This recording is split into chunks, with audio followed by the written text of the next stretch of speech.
Hey, look at this. Almost looks like some kind of sea creature or something. Pick it up. I don't want to. I'm gonna poke it with something. What is that? What the heck? It's a menominee. I mean, seriously, what is that?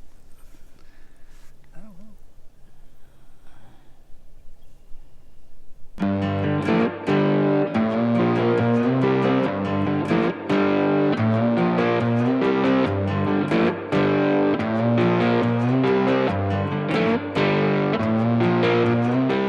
Okay, it's June 23rd, and it's been, what, 2 weeks since the rain stopped with the flood? Yeah, 2 weeks from the day was the last time it rained. And you can see this is the road that we've only been able to drive down for a couple of days now. It was completely flooded. This is the water line on the grass. This is how high. So probably standing here, it was waist deep, I would think. Probably. And we're trying to survey what fields are still viable and which ones we need to do something with. It. It's really late to replant, but at this point, it's probably our best option. So, taking a look at all the fields that had flood over it and seeing what we can do. So I think if we take the water off of it, we might be able to salvage this one. It might still be better than a late replant. Salvage is the word, though. I'm gonna walk across the road and look at some of that is actually doing a lot better. So I'm gonna walk across the road here and look at some of these fields that were quite a bit bigger. And they actually fared fairly well. They're actually a little higher too, so they had more drainage. The water didn't go over them. And so these are the fields that we still feel good about, that shouldn't be a big problem. And in the midst of all these fields that look so crappy, makes you feel better to see some fields that still look like they should at this stage.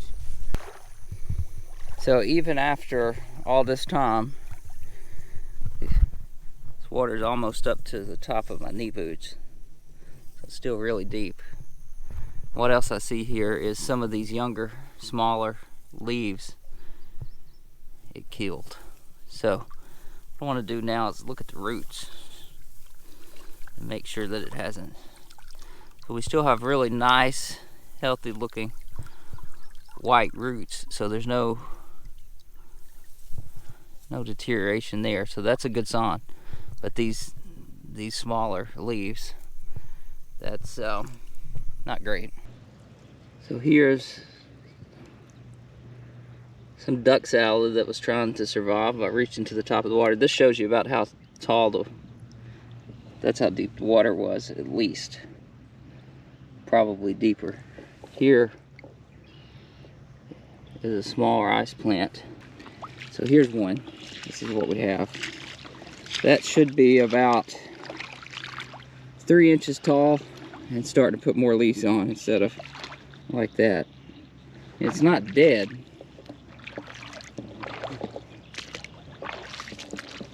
Some of it is, though. I don't know if enough of it survived or not.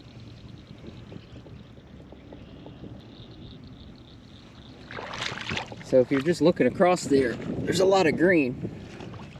Seems positive, but almost all of that green is weeds. You can see on this one, there's the grain of rice that we planted. And here's what we have now. It should not look like that. 25 acres that we looked at that's salvageable. 140 that is definitely a replant, and here's another 70 that I would say is 70 to 80% likely to need to be replanted. We're gonna walk across the levee to Kelly number 1. The good thing about these is the only thing that flooded these is just the rain. We didn't know water came over. No backwater. But to be clear, you should never have a field of rice that looks anything close to this. This is This looks like crap on the best day, but we'll take that over dead. And what we're talking about with tillers is anytime you plant rice, you're not just expecting one plant like that. You're expecting it to tiller out just like you see your grass in your yard do, and branch out and have multiple stems come off that one. Well, I actually feel encouraged after coming out here too, all things considered. All right, we are now at the Baker 50.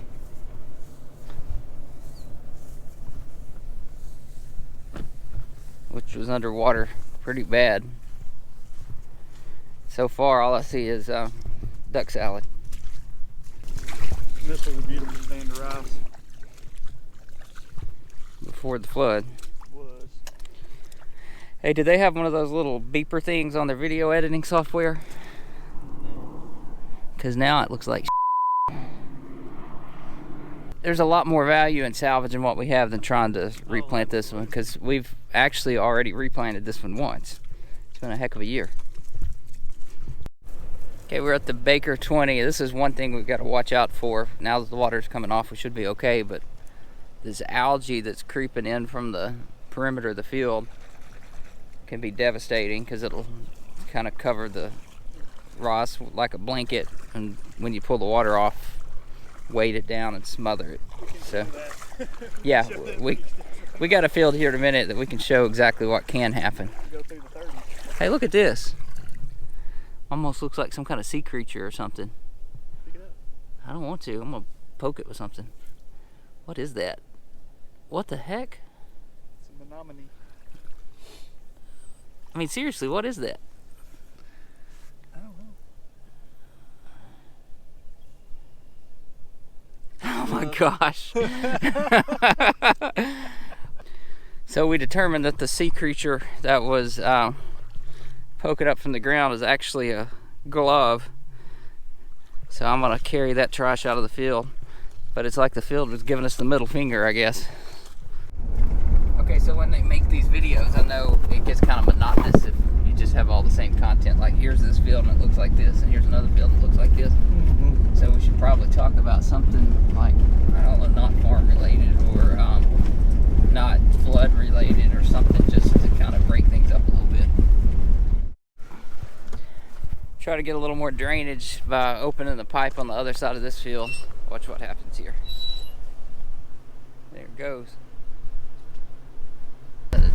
I drink this big mug of coffee every morning. Mm-hmm. And I've got this thing going right now where every time I buy coffee, I buy a different brand of coffee every time. This one looks bad from the road, so I don't really know what to expect. It is completely overgrown with aquatics. Water, I guess, I mean, the water's still coming off of it, but up until yesterday it was still flooded, right? A Starbucks brand one time, and then the next time I might buy Community. Okay. And there's like 14 different varieties of Community coffee. Okay. And then there's, you know, McDonald's, the, what is it called? A cafe. Yeah. So, question is, what else is out here? And that's not easy. Jungle of false fentanyl. So, that is umbrella. That's umbrella. I have yet to see a stalk of rice. I think you're probably going to have to get on your hands and knees. And there's Pete's. Right, pizza's good. Then there's that one that comes in the yellow bag. I found one. And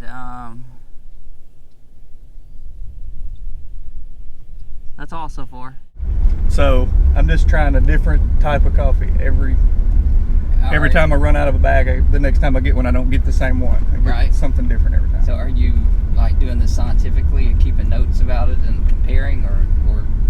I find that most of it just tastes like coffee. I have literally only found one. Pete's is a little bit better. Pete's is a little bit better. I actually like the McCafe just fine. That's what this is. The Starbucks is fine, but I really just, if I'm buying it, I look for the one that's on sale typically, because I don't care. Yeah, I'm not paying $10 for a bag of coffee. Right. So there's a coffee conversation they can use. We're gonna go out here and look at this one. Here's a good example of what happens on the scum. You know what though? I kind of think if you put the water back on that. That's what I'm saying. But see, it looked more unhealthy with the water on it. Yeah. All right. Here's something you don't see every day. Off in the distance there is a blimp. I don't see any advertisement or any kind of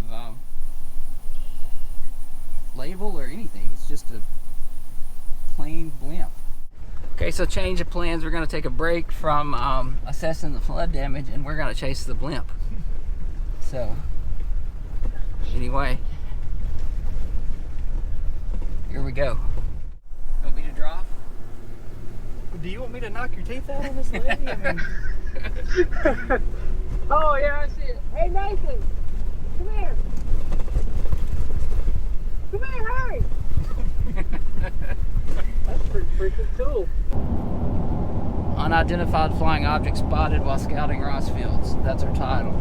There you go. That's clickbait right there.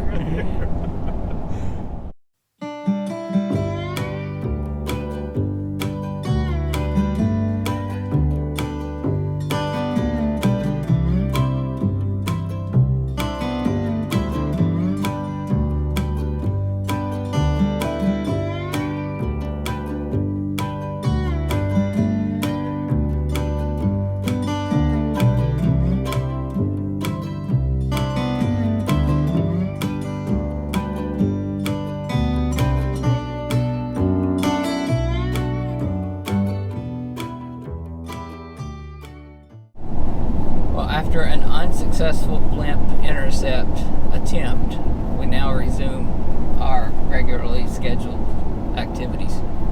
Okay, this is Walls 12.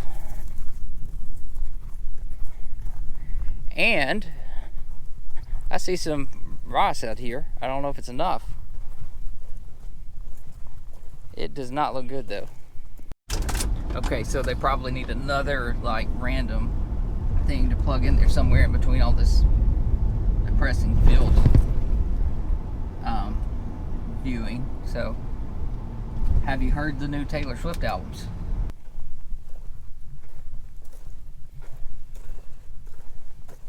I mean, if you look at it from a, I don't feel like there's enough. I mean, look at it from a stand count scenario. You got one. You might have one per square foot. Do what? No, I mean they came back. They came out like yeah, they're not new, but you know, newish. That the one. That the one where she looks all depressed and wearing a cardigan all the time. Kind of a sepia tone type feel to it. Yeah. There's two. There's some trying to come back. I don't know. There's one that is dead. Absolutely dead. It's pretty good though. I think I have heard that. Yeah. Not bad. I'm not as big a Taylor Swift fan as I used to be. I don't even have my thing hanging. Oh my gosh! What happened? This was still flooded. What, 2 days ago? Yeah. So there's this set of songs, and it's kind of interesting. There's 3 songs written from 3 different perspectives, but it's like a love triangle song. Or I think I have heard that. Yeah. Look at the. It's like a whole ecosystem under there with all the little snails and bugs and everything working its way around. I don't know if you can see it on the video, but there's just constant movement and activity beneath the water.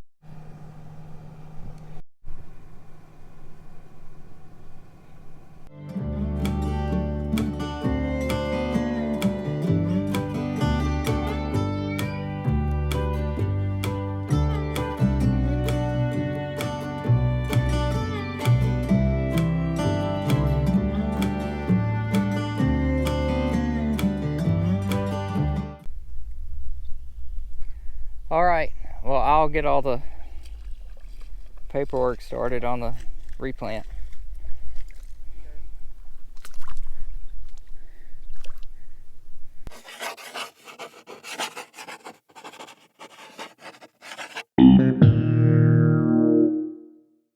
So here's the title to this video. It's UFO Intercept and Taylor Swift. We'll be gold, man. We'll be gold. We'll Yep. have And that's some clickbait right there. 100,000 followers by Right. next week.